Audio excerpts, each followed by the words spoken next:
In one drop of water are found all the secrets of all the ocean. Khalil Gibran. Welcome to Grimly. Trip was pretty intense though. Really? Yeah. Not because it was very, very hot. Yeah, it was a hot fucking weekend. I was in the house and I was like, I hate it here. Yeah. It was unseasonably hot. It was very, and like, yeah, we were in Chelan. Mm-hmm. Yeah. And it was, I think the high was supposed to be that day like 84. Okay. It was 92. Oh, really? Yeah. Oh, no. That's uncomfortably hot. Yeah, it was uncomfortably hot. And it's like, there's no fan out there. No, there's a lot of breezy spots. That's that was good. very nice. And, you Off know, the like, water. yeah, we just stopped a lot for Coleman because, you know, he's wearing like a fucking sweater True. 24/7. And that was my main concern was him. Mm-hmm.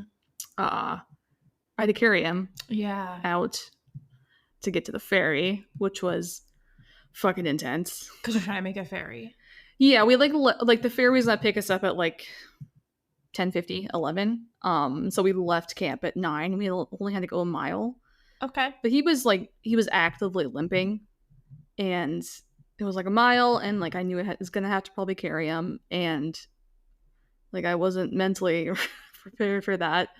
So like I put him on my shoulders with my backpack, and Coleman's 50 pounds. My backpack is 30. How did you put him on your shoulders? I sat on the there was like a picnic table at camp. Like he's got 2 legs? Yeah. Okay. So okay. like he was basically he was on my struggling? shoulders between the pack and my head. So it was like in the gap. Okay, that makes back sense. there. Yeah, like a fireman's carrot. Yes. Not quite. But he's His little legs were like I was like holding his legs. got it. Like okay. Yeah, that makes sense. Like he's he's a little pig. like he's a little piglet. Yeah. Mm-hmm. So yeah, that was a lot. It was a great trip. Like highly recommend going to Stehekin, but It's on the list. yeah, But I he just like broke a toenail badly, and he was just like limping pretty bad. It was funny because Jane and Marcia, I can't remember who it was. Shout out to those guys. One of them was like, I feel like I'm watching a mom lift their car off a baby, just watching you carry this poor dog out of camp. I mean, it's like not the extra 45 pounds that you want on top of I was your not 30-pound anticipating pack. carrying that poor fucking dog. But yeah, we made it. Good. Yeah. We are recording, by the way. Oh, welcome to Grimly. Hi, welcome to Grimly. Have you seen the previews for the new Beetlejuice? Yes. What do you think? I'm excited. I think it looks so good. I think it looks really really you've good. seen Beetlejuice, right? Yes. Please tell me you've seen. Okay. I was like, I know you haven't it's seen been 112 Ghostbusters. years, but yes. Yeah, I am very stoked. It looks good. Yeah, I like that Winona Ryder's in it. Yeah. I like that not Moira Rose. Oh yeah, she's in it. Yeah. What's her real name? Yes, the mom from The mom. Home Alone. She from Home Alone. She was also the mom in the original Beetlejuice. God, what was her name? Catherine. Oh no. It's some big regal name. Yeah, I want to say Catherine O'Hara. Is it? No, that doesn't feel right. It could be. Maybe. Let me look it up. Yeah, I mean, just look up Moira Rose and it'll give you the actor's name. It's Catherine O'Hara. Sometimes. You know, it's deserving. She's deserving of a... Right? of such She's a great role. fucking actress. She's Mhm. funny, like... And Beetlejuice himself is in it. Yeah, Michael Douglas. Yes. Yes. No, Michael Keaton. Yes, Michael Keaton. You're right. Michael Douglas is the one that eats pussy. What? That's how he got throat cancer. He No, famously... it's not. he blames it on his throat, on oral sex, which is offensive to his wife. You don't know about this. But I am flabbergasted. Hold on. He's the one that's married to Catherine Zeta-Jones. Yeah. Yes. Okay, so like it suggests that maybe she had, or somebody that he was giving oral to had HPV. And it gave That him caused him. throat He cancer? had. This is yes. He had made comments about it that reveal, like, he believes that he got throat cancer from giving oral sex, and it sort of just like divulges way like too much information about his. I mean, what is his wife now, or like, you know, previous One of partners. The other many reasons why women choose the bear. Like, fuck you. The bear won't talk about your HPV. Seriously.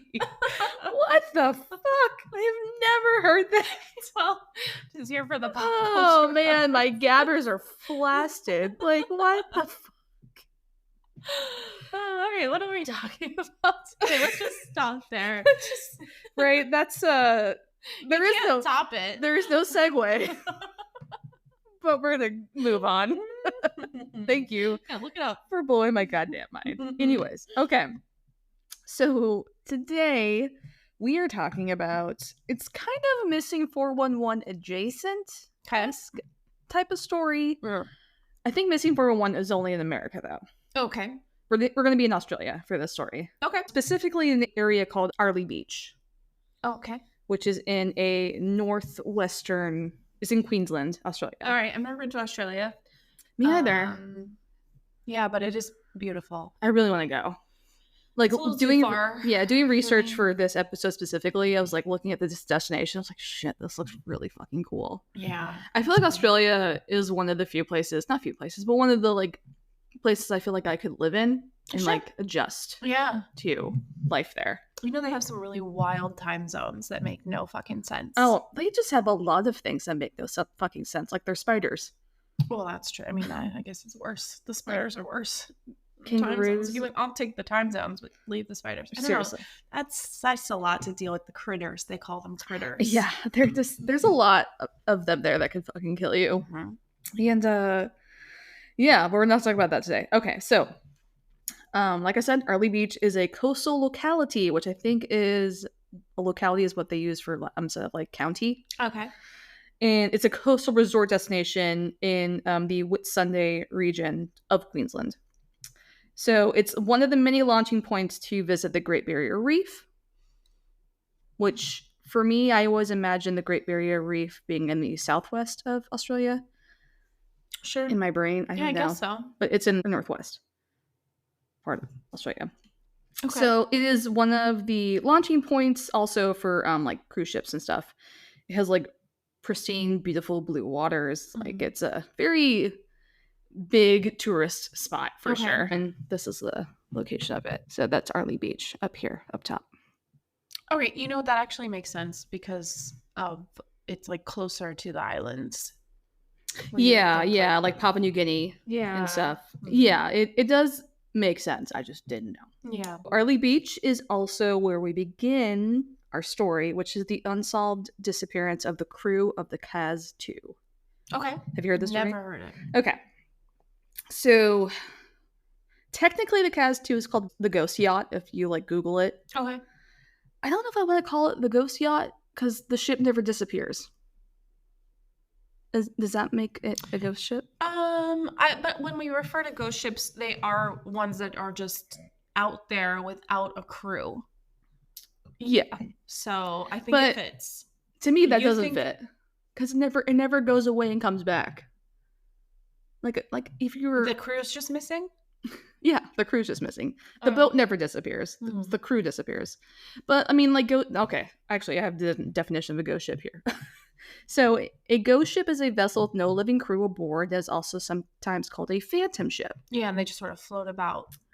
I think I'm just, like, stupid, and I just want to call it something else, because to me, a ghost is, like, something that disappears or dies and then comes back in, like, a different form.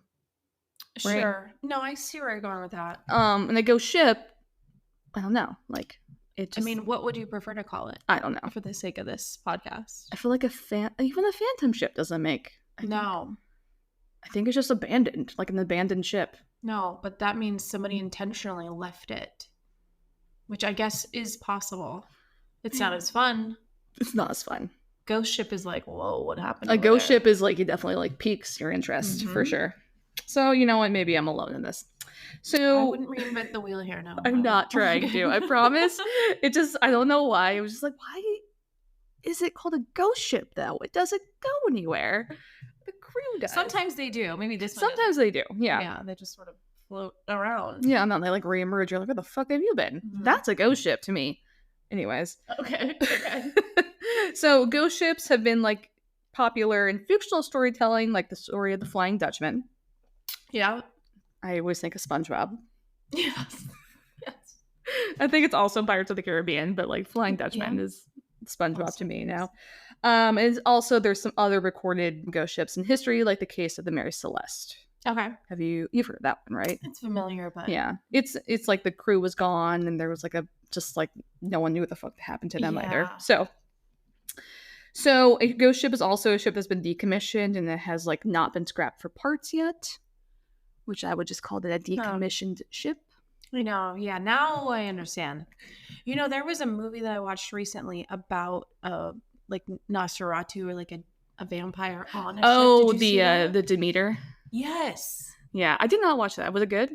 You know what the problem was? It was pretty good. It's just that I watched it in the daytime and it was one of those movies that's like really dark. Oh, and yeah. You can't see what the fuck is happening. With the glare. Yes.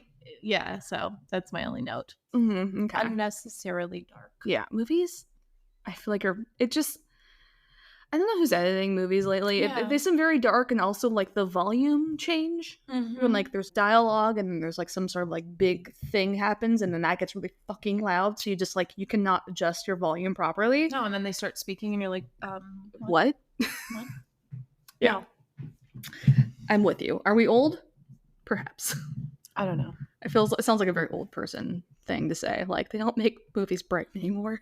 Why are all the movies so dark now? It could have been the placement of my TV, but still. Right? Not like dark and like subject matter. Just like it's just too dark. Really dark because I can't see what's happening at all. Which really does take it out of you. Yeah. Yeah. Okay. So we're gonna talk about the ship itself now. So the Kaz II is a 9.8 meter, about 32 foot catamaran. Okay. Which is a boat with 2 parallel hulls, and it's made of fiberglass and was built in the 1980s. Okay. 1989 to be specific. Oh, okay. So you know what a catamaran looks like? Yeah. Have you ever been in a catamaran? I have been in a catamaran. Me too. I was in Hawaii. I might have been in Hawaii also. Yeah. It's like usually like the front has like the net, the mesh netting. It kind of looks like a trampoline. Was the boat was it an Australian ship? Yes. Okay. Yes. So in 2006, the Kaz II was purchased by a man named Derek Batten and his wife Jennifer. Oh, it's like a family business, all right? It wasn't a family business. Well, I mean, they're a family and they buy the boat. Is it not a boat for business? Oh, it was just their personal vessel? Yeah, they were just buying a boat. Oh, okay. Yeah. Good for them. I would love a boat for business. That's why I assumed. Like a business boat. What do you do? Like, who has a catamaran?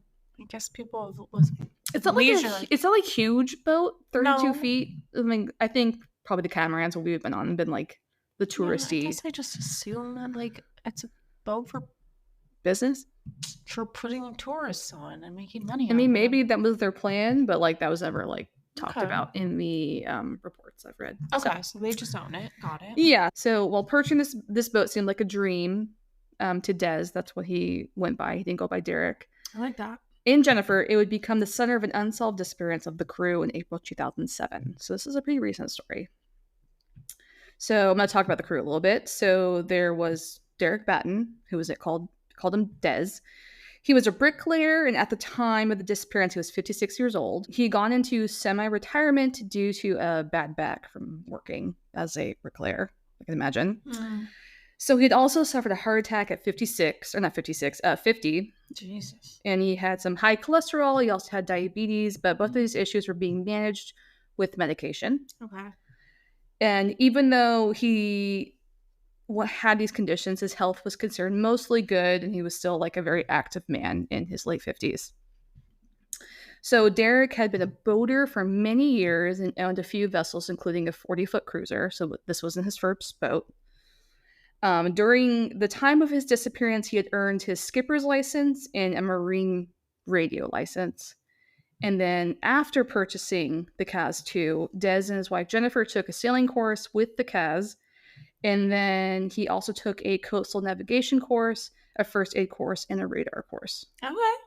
And I do promise this will come into play eventually. He's prepared for boat ownership. Yes. Is this a transition?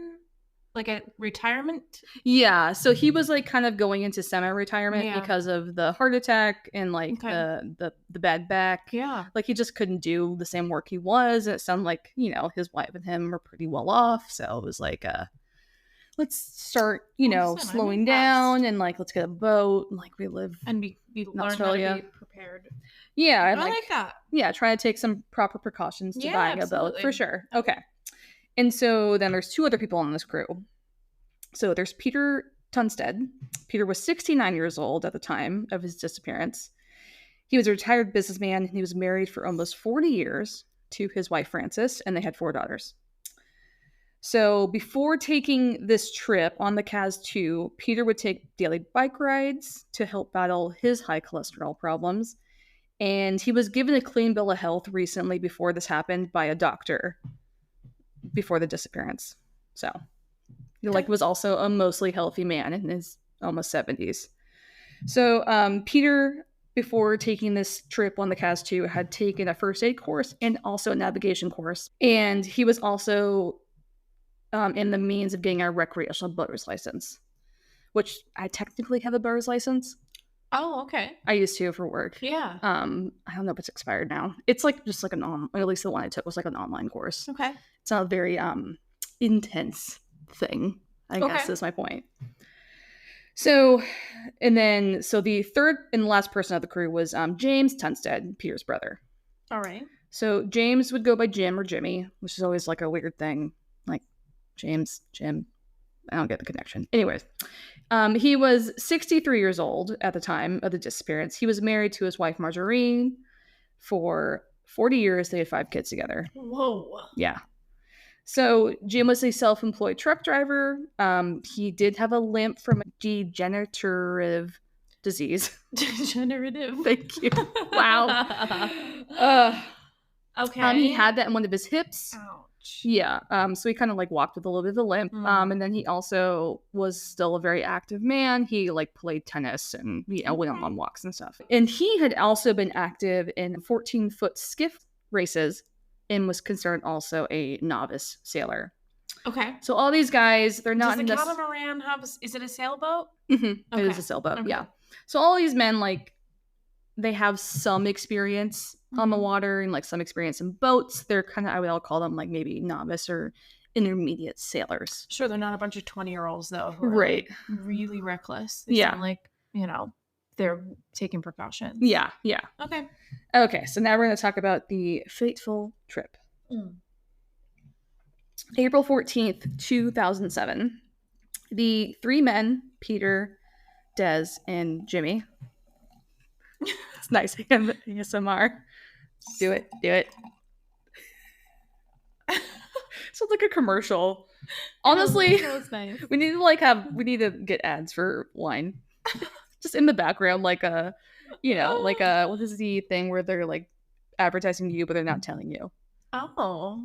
Like, you know what I'm talking about. Like when you watch TV. Subconscious subliminal? Subliminal messaging. We need like some wine subliminal messaging. Ads. Put it in the That's how we get the real money for this bullshit. Okay, so.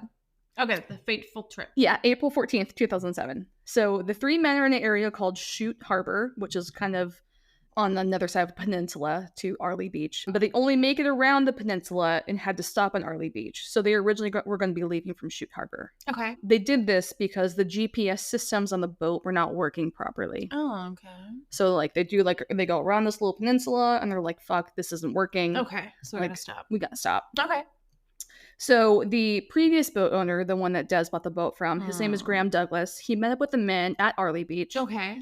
To try to see if he could help them figure out what was going on with the GPS. Do you know where they were headed? Yes. Okay. Yes, we'll get into that in a second. Yeah.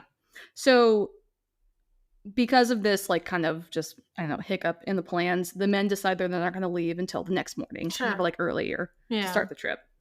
So Douglas, the guy that they bought the boat from, was also able to help set the GPS. That's nice of him. Yes. Yeah. He's actually, there's another moment here where I'm like, geez, kind of went out of your way. Oh. He was also he helped set the GPS navigate their route to Perth is where they were going. Okay. And to make sure that the boat and crew were staying pretty close to land during the entire time. Case. Yeah. So this is the route. So they're leaving from this spot, Arley Beach, and they're almost going the entire continent. It's at least halfway around. Yeah. So it's Australia. 67,000 kilometers, or 42,000 miles. It's a long way. It's a long way. And like this was an 8-week trip. Okay. I was like, how long would that Yeah. take So it? like all these men are semi-retired or Okay. retired. Right.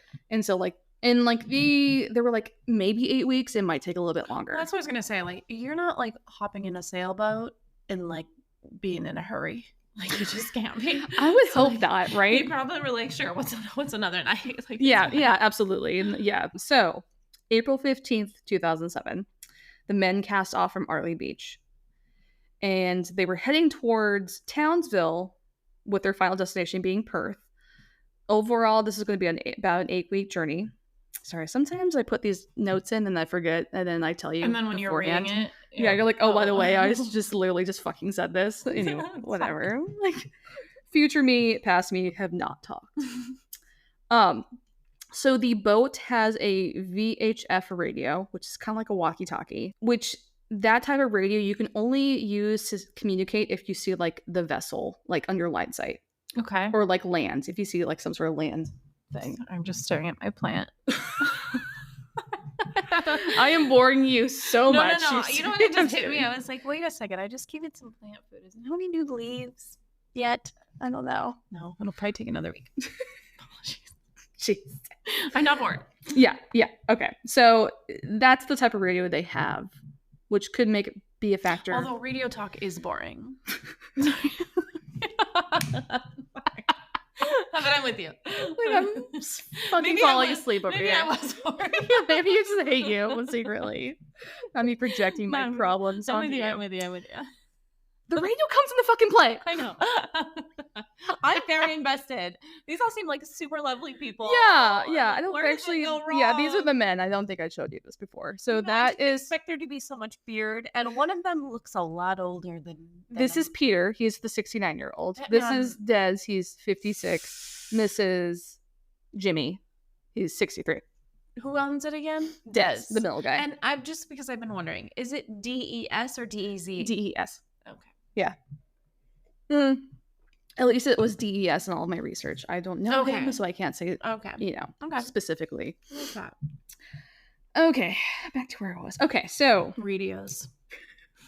we'll fucking end the radio talk. Jesus. Okay, on the day around 9:30 in the morning, on April 15th, 2007, we were just graduating high school. We had graduated. Yeah. We graduated in 2006. We did. I was like, we had been a year graduated. Yeah, give or take. Okay. You know what? I'm trying to triangulate my life in that moment. I had already thought about that when you said 2007, but I was like, we can't just like, now the whole year off of our lives. Right, you're right. Okay. So Peter's wife Frances calls Jim's cell phone, which is a little weird. From like research I've read, it sounds like either Jim was the only one that had a cell phone. Okay. On the like boat, or like his cell phone was the only one that had service. Okay. Why that is, nothing ever really says like explicitly what that's going on there. Okay. So so Frances, Peter's wife, calls to get a hold of Peter. Jim hands the cell phone over to Peter. Frances and Peter chat for a while, and she says that everyone seems to be in high spirits, and there was like no red flags. Like, everyone was just having a good time. Sure. Like, first day on the boat, they're excited. They're doing this big trip. Oh, yeah. On, like, Dez's brand new boat that he just bought. Like, it's a whole thing, right? Yeah. So, around 10 a.m. that same day, Jim had a camcorder, and he was, like, basically capturing kind of what was going on the boat that day. So, once again, everything seems fine. Men are good spirits. After the tape was found, investigators were able to determine that the crew around the Edwin Reef area, which is this spot right here. So beautiful. So this is Arley Beach. This is where they left from. They didn't get very far. Yeah, from I mean, like, this has only been like an hour, 2 hours tops. Oh, since they left. Okay. So also, right, it looks fucking beautiful there. I believe it, yeah. So also in the tape, you can see like Des is drinking coffee, Peter's fishing. Oh my god. It also is noted that the water does seem to be a bit choppy. Okay. And you can see like occasional whitecaps happening. Okay. In the background. Also in the video, there is a safety line out from something known as a sugar scoop. The fuck is that? So a sugar scoop, That was literally my next bullet. Like she's not gonna know. So a sugar scoop is on the back of a boat. It's kind of like this bowl. Do you know what a sugar scoop is? Yes, I do. Oh, go on. Okay. In all my sailing days. I don't know why I knew what that was. Okay, but like a sugar scoop is on the back of a boat, and it's kind of like this bowl like thing where it's basically like the bowl is like lower than the platform of the boat, and the bottom of the sugar scoop is like kind of flush with the water. All right. So if you were to jump in, swim around, this is like the way you would get back on the boat. Okay. So it's like how you like kind of pull yourself up. Okay. And like sometimes sugar scoops, they have like a little ladder. I want to Google it. Or like a, yeah, you can look it up. Okay, I'm listening. Now go on. And like, so like the safety line around this boat specifically is all rope. So it's like, instead of like metal railing, it's like rope railing kind of. Okay. And so like the safety line on the back of the sugar scoop was open. Like as if someone was like maybe jumping off the boat at some point or like was on the back like fishing or something. So like that line wasn't secure. So the rope was there to make sure you didn't like just fall off, I guess, technically. Okay. So another noticeable factor on the tape is that none of the men are wearing PFDs, which personal flotation device. Okay. So, I mean, this is not really uncommon, yeah, I guess, on like this big of a boat because like, you know, like most life jackets are kind of bulky and awkward. But I don't know, if I were riding this type of boat, I would wear this type of PFD. It looks like a very thin, like suspender almost type of thing that kind of goes around your chest. Mm-hmm. And the only time it ever deploys, it's like an air bag. And the only time it ever deploys is if you fall in the water. Sure. It has like some sort of like like sensor, and like it will deploy when you fall in. It makes sense. So, but they also weren't wearing those type of PFDs either. Okay, so nobody's wearing. Okay. No one's wearing a life jacket. Well, that's not me. Yeah. Well, in the coroner's report, I read all of these men were kind of known to be like novice swimmers as well. Not great swimmers? Not great swimmers. Honestly, no offense, but they don't look like great swimmers. Jesus, so rude. I mean, you don't fucking know how to swim. That's why I said from one not great swimmer to another. Like, I don't even know if I would call you a not great swimmer. I just call you a not swimmer, right? I don't know how to swim. Okay. We gotta unpack this. I don't understand how you don't know how to swim. Why didn't grow up in like, you know, like when did you learn how to swim? I don't know. As I a just child. always known how to swim. Okay, but like I grew up in Arizona. My like 0 to 10. Mm-hmm. That's when people learn how to swim, and like I guess it would have been swim. We've talked about this already, and I think probably on the podcast. Maybe I don't where remember. I faked a stomach ache in swim lessons. Okay, but like, because I didn't want to do it. Do you get the mechanics of swimming? No, I have no chill. Like I can't. I can't. So like I can't even like. I hate the water up around my ears. I can't even like lay back and like float. But I have been snorkeling before. Okay. And usually wear like a floaty for snorkeling. I don't think I was wearing. If you were like snorkeling with like a group, like a tourist group, they usually give you some sort of thing to help you snorkeling. Float. Yeah, okay, that's the one. That's not the scuba. Yeah. No, not scuba diving. Yeah. There's no way you could fucking scuba dive. No. I mean, that seems like reasonable though, because you got the air. Like, I would probably be more comfortable scuba diving. No, I would. You have to pass a bunch of like tests to be able to do that. So I did snorkeling, and I don't think I had a vest on because we just like. Well, it's not like a vest. It's like this weird like thing that basically keeps your head afloat. I've been snorkeling too, and like it was like a weird. It was literally just me and Dave, and we had goggles. Okay. And, like, then if it's you and Dave, that makes sense. I was fine. Like I put my face in the water. I had ears all. For some reason I was in Hawaii. Blah blah blah. Tunnels Beach. It's beautiful there. Yeah. And I was fine. And I was just, you know, bebopping along. I don't recall having a life vest on, but we should ask Dave. Yeah, I mean, like if it's just you and Dave, that makes more sense. You guys, because like I went snorkeling with on the catamaran. Oh right, we went to the Nepali coast, and you could like snorkel off the Nepali coast, sense. Off the boat, and like there you had to wear like some like weird neck thing. Oh, so like I'll wear the thing. It wasn't that bad. You won't catch me without a personal flotation device. Yeah, you should definitely always wear a PFD. I do. I don't know why you're wearing one right now. I would. Okay, so back to not wearing PFDs. Oh, bummer. Yeah. So the next kind of like timeline factor of this whole situation, a woman named Isabel Wheeler was fishing in the area on shore, which did have a pretty good view of the ocean and the open water, like kind of in the area. And so like the entire time the boat ideally is supposed to be pretty close to the shore. Like they're not going out to open water. They're staying near land. They want the view. They want the view. They want to be on water, but they want to be close. Maybe Like stop honestly, for the night or whatever. I would totally take this trip. You know, it looks fantastic. Like if I could only always see land, Yeah. I think I'd feel way more comfortable. Sure. Except after this story, maybe not. I'm so scared for them. So Isabel sees what she thinks is the Kaz in a reef area called the Shelby Reef. Okay. So she did say it looked like the boat was heading towards the Gloucester area, which Douglas, the guy who set the GPS for them, confirms that would be accurate. So this is kind of what we're talking about. So like the boat, she says she sees it here. Okay. And they're heading towards this island. Yeah, not too far. Gloucester. Right? Gloucester? I think it's Gloucester. I think it's a weird, like, fucking British. other language thing. Yeah. Yeah. Yeah. Like Worcestershire, Mm-hmm. Worcestershire, Gloucester. Maybe. You know, I watched a couple YouTube videos on it and everyone said it differently. Really? Yeah. I think it's just a weird one. Okay, well. So they're supposed to be heading towards this island.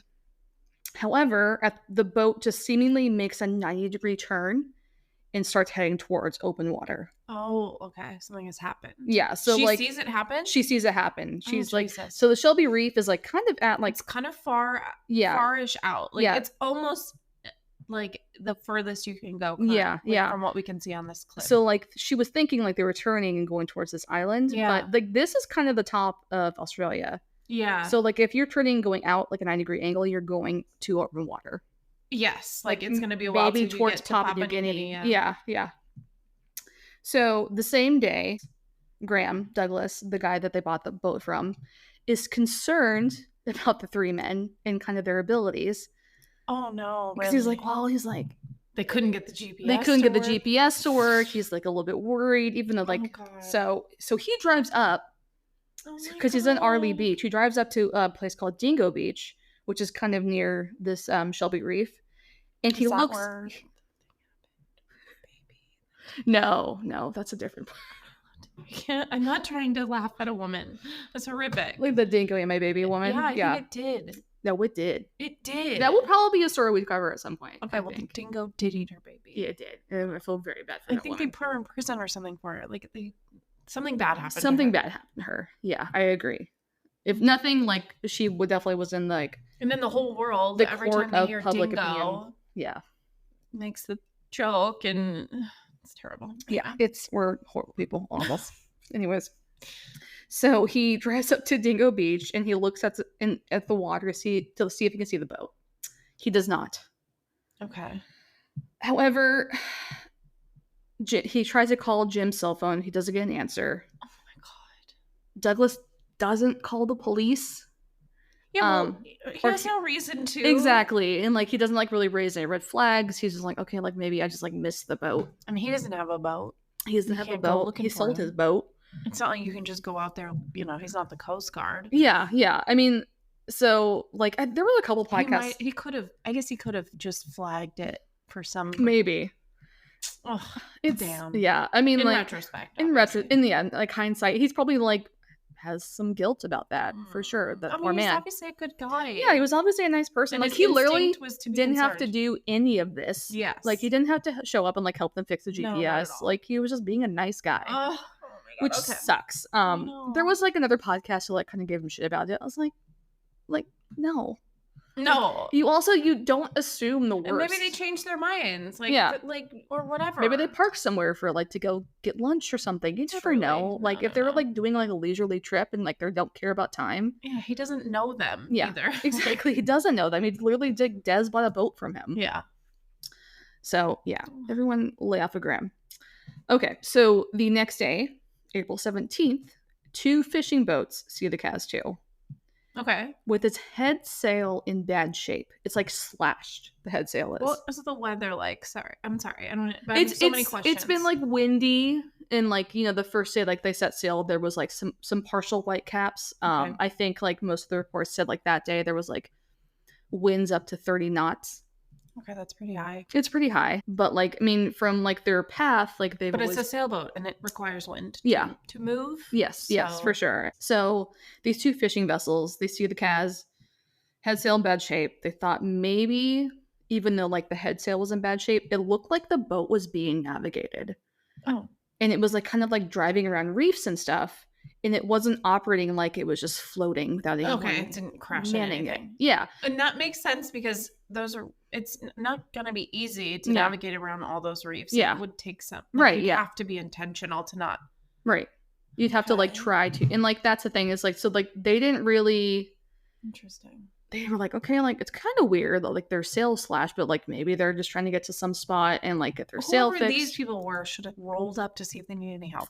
They did not. Okay, if I'm judging anybody, I'm judging them. End up judging the fishing vessels. So even though like it seemed like the boat was navigating around reefs and like, you know, someone was manning it, they didn't see anybody on board Okay. these two fishing boats, which is a little weird.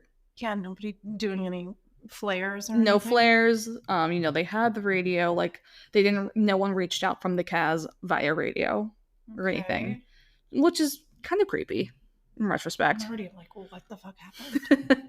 So, like I said, neither fishing vessels tried to reach out to the Kaz. Okay. So they like didn't like try to radio them. Fine. And like those guys are working. Yeah, and like no one from the Kaz reached out to them, so So they're they're like waiting to see if somebody. Yeah. There's all these things, right, that you Right. do if you're in trouble. In, Yeah. like, the boating world. yeah, right? like no one's like jumping out, like waving some arms, like there's no one on the radio being like, hey, we need help. Okay. Like Yeah. the boat looks like it's being manned by somebody and like being navigated, so they're just like, okay, that's kind of weird, but whatever. Right. And we're at work. Yeah. And we're just Yeah, well, like we are times. working, we're gonna go along our way. Mhm.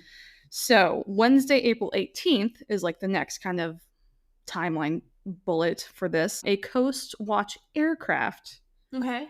So this is kind of Coast Guard-esque. Mm-hmm. I think they are Coast Guard. They just call them Coast Watch aircrafts. It spots the Kaz II 80 miles off of the coast, which is significantly pretty far for them. Yeah. Like, you know, the whole time they were trying to like... You cannot see the islands. Yeah, any you longer, cannot see or the the- islands. Like, yeah, you're out there now. Out there. Yeah. And so that's an airplane of some sort. Yes. Helicopter or something. It's an airplane. Okay. Yeah. So this Coast Watch aircraft, they're unable to contact the vessel because their radio was fucked up and not working. Okay. It's just like the shittiest Okay, but like circumstances. they've seen them. Yeah, like so That's good. they see the sail, it's like slashed, it's kind of far off of Pretty land. far. They're like, this is a little weird. So the Coast Watch does alert the Coast Guard. They're Okay. like, hey, this is where this boat is. We should go and check This it is out. suspicious. We should like flag it, essentially. So the Coast Guard responds that they basically tell all the other boats in the area to be on the lookout for the Kaz and to try to contact the Kaz if they see them. Okay. So like if you see them in line sight, because of their radio, they can only talk to people in line sight. So like if they see them, try to talk to them. Okay. So the Coast Guard does also try to make like contact with Kaz, but they don't hear anything back. Hmm. Whether that's because of the radio, like they're too far out, or there's no one on board Okay. is unknown. Okay. So April 19th, the Coast Watch spots the Kaz II again, so another airplane. They try to make contact because their radio works, but no one responds. How many days has it been since they left? It's been 4 days. It's only 4 days. It's only been 4 days. Like, what could have happened in 4 days? That like, And like they're by land the entire time. okay. Most of the time. So, Yeah, except for the last 24 hours or whatever. yeah. So this is when it looks like the boat doesn't seem to have anyone operating it. And it's just kind of floating can't dead in hear the anybody. water. And no one's responding. Okay. So that's when they deploy a rescue helicopter. And they drop down this guy named Corey Benson. He's lowered into the water, swims to the boat. So Corey gets on the boat. He's eventually joined by other couple like search and rescue guys. And seemingly everything on the boat looks perfectly normal. Okay. Engine was running. still in neutral. GPS was fully operational. No. Yeah. Okay. So all the computers on board, so they have like a couple laptops, like doing whatever laptops do in a boat, they're fully operational. No. Yeah. There was also a blue coffee cup, like sitting on like kind of like one of the counters in like it's not a cockpit, whatever you call like a pilot's spot on the boat. I still had coffee and tea on it, like just sitting there. Okay. Like someone was like drinking coffee while like driving the boat. Okay. So all of the men's clothes were still on the boat, and the table was set with cutlery in place, like everything was in place, as if they were about to have a meal. Oh, wow. Okay. Yeah. The only items missing from the boat were 3 pairs of sunglasses and 2 hats. What they theoretically would have been wearing. Right. Okay. Theoretically. So besides the slashed sail, everything else appears to be seemingly normal, but the 3 men, Des, Peter, and Jim, are just not there. Okay. I already have theories. What is your theory? Something happened with the sail, and all 3 of them tried to sort it, and it went terribly wrong, and they drowned. That's a good theory. So Douglas, the guy that they bought the boat from, he did say at one point the boat had experienced some malfunctions, like when he had it, like the reverse not working properly on the boat. But when he had seen the men last, he said like everything's gonna be working fine. It's only a matter of time until that happens again. Yeah, maybe. Anybody he was just that's like, ever bought a used vehicle knows that there's totally some shit happening. Yeah. Or sold a used vehicle. Yeah, really. Yeah, that one back window doesn't really roll down all the way, but that's for them to find out. Do you remember my car before this one, my Mazda 6 Yes. White Lightning? They had to like punch the headlight. Yes, of course. Yes, exactly. You obviously didn't tell. No, the one time that fucking headlight. So I had this car. I changed the headlight multiple times, checked the connections. The only way you could get that fucking headlight to turn on is if you like walked up like Fonzie and you fucking punched it like he was punching the jukebox. The way you discovered that is something I wouldn't have discovered. Like I wouldn't have been in my brain to be like, let me go punch it, see if it works. But I would have never found it. It worked every fucking time. We just had to punch it. But when I sold that car to some random fucking stranger at Starbucks, he like handed me a bunch of cash. He drove off with my car. Naturally, you wouldn't have mentioned that. Yeah, the headlight worked that time. Yeah, it's not on you. It's fine. That's what it is. Yeah. But maybe Graham felt guilty about some of the things he knew about the boat. I don't know. Right. I mean, it doesn't make him guilty of whatever happened. But no, like, I mean, maybe that's why he was like, fuck. I don't know. Or like he was just like trying to like theorize with these guys. Or like, well, this thing didn't work this last time. Like there's some weird malfunction. Maybe that's part of the problem of what happened. Maybe. All right, so they're all gone. They're on the boat. Everything looks fucking normal except for the sail. Oh my god. Okay. So the GPS is analyzed on the boat, but the memory for these things are kind of limited. Okay. Like they only just share like a couple spots, or like it's like the memory of it is kind of, not large. Mm-hmm. Nothing new was really found out from that. Besides, it's just kind of confirming what Isabel said about the Shelby Reef and like it kind of turning and going up. Like it kind of is just like confirming everyone's story of like all the eyewitness statements that have happened so far. So 10 planes, 2 Queensland Emergency Service helicopters, and 4 rescue boats began searching the area after it was discovered that these men were no longer on the boat. So the search area was about 700 nautical miles. Okay. And it's all near the Great Barrier Reef. That's a large swath of land. You said they were 80 miles off the coast? Mm-hmm. Okay. So 700 nautical miles. Nautical miles is 1.5 miles, to give you an idea. So it's even bigger. Yeah. Wow, okay. Can I tell you, I tried to look up the fucking math behind like nautical miles because I was going to try to explain it here. I hurt my own feelings for how dumb I felt trying to figure out what the fuck that meant. Why? There's just curvature of the earth. Oh. A bunch of like weird random shit. I was like reading this. I'm like, That's because the earth isn't curved. It's flat. That's fine. That's why you couldn't figure it out. I was Just like I'm sitting there, I'm Problem like, solved. I'm so You're too stupid. smart. You're I'm too so smart. stupid. I could not figure it out. And that hurt my own feelings. I was like, I'm an idiot. I'm like, yeah. No, I didn't know any of this. I didn't even know that there was such a thing as nautical miles that were different. Yeah, and it's Sure, different. that makes sense. Yeah. Some drifting and, ocean. Yeah, there's some fucking sea air part of it, Mhm. and like how fast a boat can Okay, but drive. it's a large. That seems like more than enough space. It's a very large area. God, it makes me think about that flight 3. Was it 360? Was it 371? Whatever the one is that vanished. Oh yeah, yeah, And how much space they would have had to like. yeah. I mean, How big that was was a that? huge area. Oh yeah, Like it nothing. was probably more than 750. Yeah, 700 for sure. So even with the search effort and the media coverage of the case of Des, Peter, and Jim, like just kind of like disappearing randomly, there's never been any sign of them. They've never been found. Oh, it's awful. So on April 25th, the search was called off, and the men were assumed to be lost at sea. Yeah. Which I'm in like kind of like the reports I've read, it sounds like from the coroner's report, like if that's true, like where they would have been found, like they would have like one of them would have made it to land. Not like their bodies. Yeah, one of their bodies would have made it to land, which is an interesting theory. It's just like I don't know, it's just like a weird tidbit. Okay, so yeah, but I mean, you can't.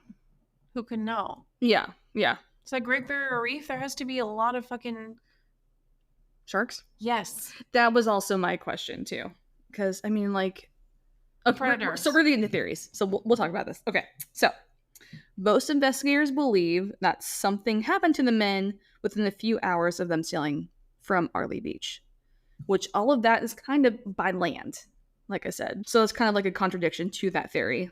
It's like if they were that close to Arley Beach, if they're that close to... Wait, something happened to them? Yeah, something happened, like, where they kind of, like, it was a domino effect where they all ended up in the water, and the boat sailed off. Okay. So they think it was whatever happened close. Yeah, that makes sense, though. Yeah, it makes sense, but, like, why isn't any other bodies, like, floated up to shore? That's the one thing with that. Close. Yeah, but like this, like currents and like the the undercurrent stuff, like all of them kind of go towards land. Sure. So like something would have had to go towards land. Sunglasses, a hat, a shoe. Yeah. You know, it's just like nothing shows up. It's weird to me. Okay.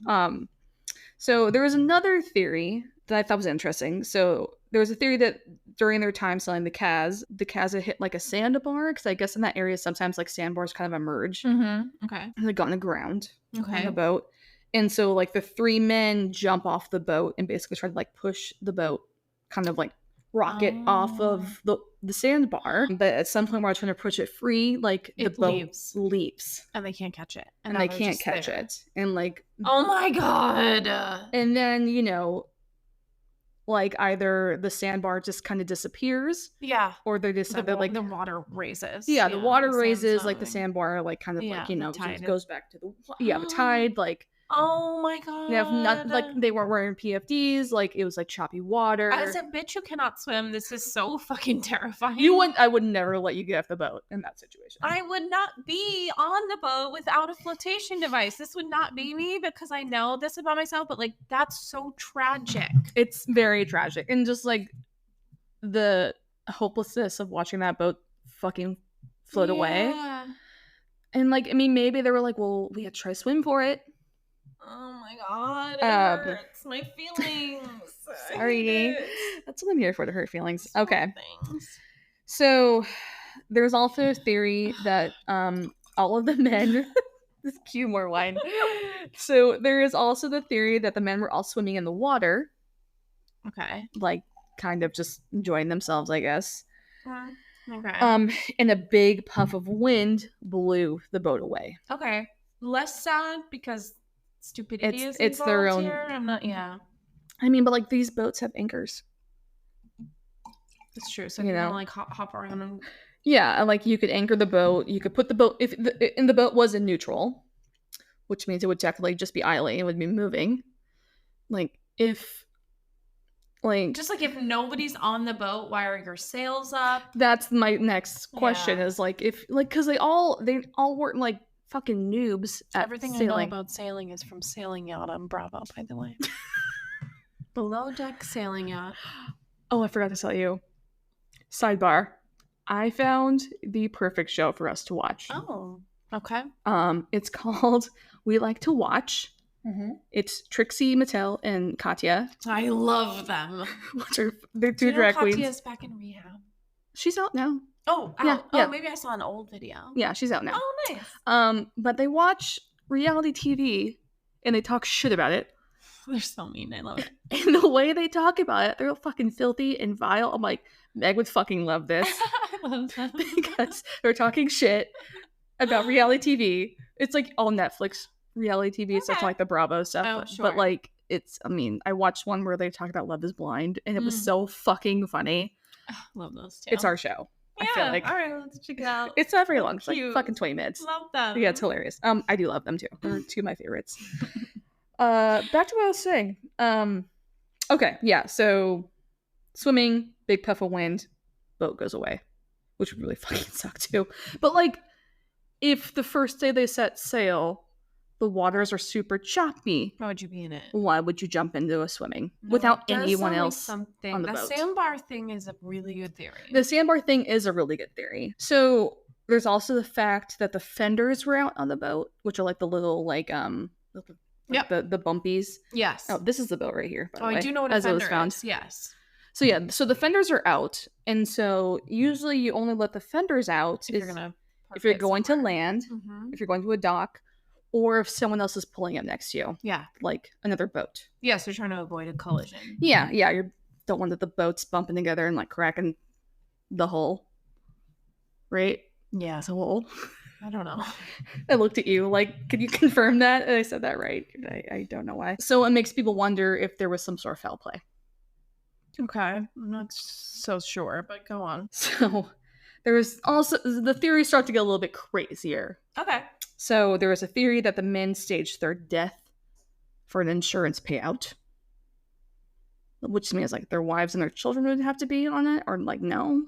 I don't Like two of these men were married for over 40 fucking years. Like there's just, it's weird. Yeah. One of them can afford a boat. Uh-huh. Like, Yeah. I don't know. It's just like people want to make up shit for this stuff. So another theory, which is also very laughable, is that the men were drug dealers and like drug runners. And maybe there was like They just looked a deal gone bad. Hmm. Which is, The whole is it a drug trafficking area? I That don't fucking imagine area? so. the- Like it's a tourist destination. I don't Imagine know. it being like a druggy I thing. don't know. They just really weren't giving me. I feel like drug running is a young man's sport. They were not. Yeah, They were yeah. not young men. So another theory is that like a massive wave took 3 men out at the same time. Okay. And that would explain like the abruptness of like how everything happened. But if there's a massive wave that big, where is the cutlery still in place? No, totally. And like the I coffee think there would have cup. been evidence. Of You that, know, there yeah. would have been like other evidence. I mean, like the sails fucked up. I think that. Oh yeah, you're with the sandbar guy because it would have happened. Right. Yeah. Mhm. So there is a paranormal theory, okay, we because like there those. always is, that the boat was attacked by a giant squid or a kraken. Wow. Wow, I didn't expect a cryptid Yeah. to pop up in A here. fucking kraken to pop up. The Kraken doesn't live in Australia, does it? Isn't the Kraken in the cold places? I don't know. I don't know. I've never covered the kraken on this podcast, so I don't know. I haven't I just researched. feel like the Kraken is from like the depths, Well, I mean, and the Kraken isn't living in like coastal islands of Australia. the kraken was a very pivotal part of Pirates of the Caribbean, part 2, 3, Alright. maybe. But were they down in Australia? No. It's Pirates of the Caribbean. There were no warm spot. That's true. I was like, where were they for that? The Caribbean. That's still the Atlantic. It's still the Atlantic. I mean, Australia is fucking surrounded by water. So kraken, I don't know, or a giant squid. It definitely wasn't a giant squid. Yeah, I mean, I was about to be here for some paranormal, but that's fucking stupid. but like, also if it was like some sort of like kraken or giant squid, there'd be more damage to a boat than just the sail. 100%. Like also, Oh, it just picked off 3 Right. dudes in sunglasses. it's like bloop bloop bloop. They'll like Let me make sure I suctions. bring the sunglasses with me. Right? Like, the sunglasses are like a delicacy. The Target was Ooh. the sunglasses. Yeah, I need some sunglasses. That's actually. So there's another theory that's kind of paranormal-esque, is that a USO, Okay. which is a unidentified sea object, Submersive? submersive or boat. It's an I've underwater. never heard of USO. Oh, really? Okay. It like took the men, Mm-hmm. and this is supported by like, I guess there was a few eyewitnesses in the area saying that they saw like a large metallic thing on the water. There's a lot of See, I've never heard of the USOs. USO lore. Okay. Well, you're not as much of a alien geek as I am. Yeah, we've talked about that. We know. We know how I feel about aliens. It unlikely that that was the case here. I feel like I mean, it's more plausible. Unfortunately, an accident. Yeah. I mean, it's more plausible that it was a USO over a fucking Kraken. Sure. If like we're going on like a scale that these sweet old men, tubby men, couldn't swim to catch up to the fucking boat. Probably. Okay, so swimming is fucking hard. I know. Swimming kicks your ass. Like, yeah, man, like you can't catch up to a boat with a sail. That's like actively moving away from you. You're Not right. a You're chance. right. Okay, so a thorough forensic investigation of the Kaz was carried out, which includes sweeping it for fingerprints, but there was no evidence of like an outside party or anyone else found on the vessel. No, I'm not. And like, there was also a theory about like piracy itself. It's like, if it was a piracy, they would have taken the fucking boat. I know, isn't that the goal? Like, they would have towed the boat behind whatever boat they had. Kicked you off, and now they own the boat. And there definitely would have been some like there was a couple of knives on the boat. There was a gun on the boat. None of those had been used in any shape or form. So like, oh my gosh, piracy just like doesn't seem logical. I'm so sad about this. It's really funny because like I didn't really see. My first thought was sharks. Like, but they would have had to be in the water, all three of them. Yeah, but like, let's say like the boat was in neutral, and like it was just in neutral, and it was fine, and like it was sitting there, and all three of them got attacked by a shark, and that's when the boat like eventually like hit some wind or something, and then like went off. Well, there still has to be an explanation for why all three of them were at the water at the same time, and like whatever happens once they're in the water, you know, is like a matter of a boating accident or like a natural. Yeah. But like them being, what caused them to all be in the water at the same time? Or like not even the same time, just like sequentially until like a point where. Yeah, because if your friends are in the water being attacked by sharks, you're not gonna dive in. No. And like, so there's another thing kind of, so there's a lot of theories where it like had like all three of them. There was like a domino effect of like all three of them fell in the water at some place or time. Or like one of them fell in the water, the other two freaked out, tried to go save them. Sure. Shit happens. Sure. But Des, before this trip, he like drilled Peter and Jimmy. They did like overboard drills. They were like constantly like practicing what to do if someone falls overboard. Okay, well maybe something happened and it was like the drills are plan, but when your plans don't work, well, it's also life happens. It gets to a point where like it's kind of I think so like the point of a drill in that situation becomes muscle memory. So like if you're in a panic situation, as someone who's taken some like safety courses with like water, like you drill it into a point where it's not like you have to think about it, you just do it. But what if they did that and then it was still I don't know. Then what happens after you try all of your training and then nothing works? Yeah, I mean that's a very good point. Yeah, I'm just saying like these men were trying to be prepared, I guess is my point. Definitely. In that sense. So most theories lead to these three men ending up off of the boat in some way. Yeah. So there's so many scenarios of how that happens. Yeah. No, you know. So, but none of these questions have been answered definitively. Yeah. So the families of these three men have currently rejected all of the theories leading to the deaths because there's no way they're not dead now, right? So the deaths of these three men, this is what the coroner report says, and I'm gonna add this is like the conclusion of the story. So this is just a quote. I downloaded the coroner's report for this. It was a very thorough report. It was like 26 pages. For no bodies. For no bodies. Wow, okay. So this is what the coroner says. I therefore conclude that all men were in the ocean without life jackets soon after the boat passed George Point, which is like another area by Arley Beach. From that point, the end would have been swift. None of them were good swimmers. The seas were choppy. The men would quickly have become exhausted and sunk beneath the waves. Although I can't exclude the possibility of a shark attacking them, drowning is a far more likely cause of death. Yeah. I find each of the men died in the sea off George Point in Queensland on 15th of April, 2007. Wow. And that is the Kaz II story. Oh, so sad. It's so sad. It's just like there was so much potential. And like it happened so quickly after they like Yeah. it wasn't even like they got to have some fun. I think they did have fun. I hope they did. I think they did. It's so sad. It is very sad. I feel really bad. And like, you know, I mean, like there's something to say about like, you know, maybe the families just like don't want to believe that like they made mistakes and shit happens. Sure. But yeah. Oh, tragic. It's very tragic. But crazy story. Thank you. Yeah. All right, well, until next time. Stay grimly curious. Bye. Thank you so much for listening. For podcast updates and episode photos, be sure to follow us on Instagram @GrimlyPodcast. Also, be sure to rate and review our episodes, and we will see you next week for another episode.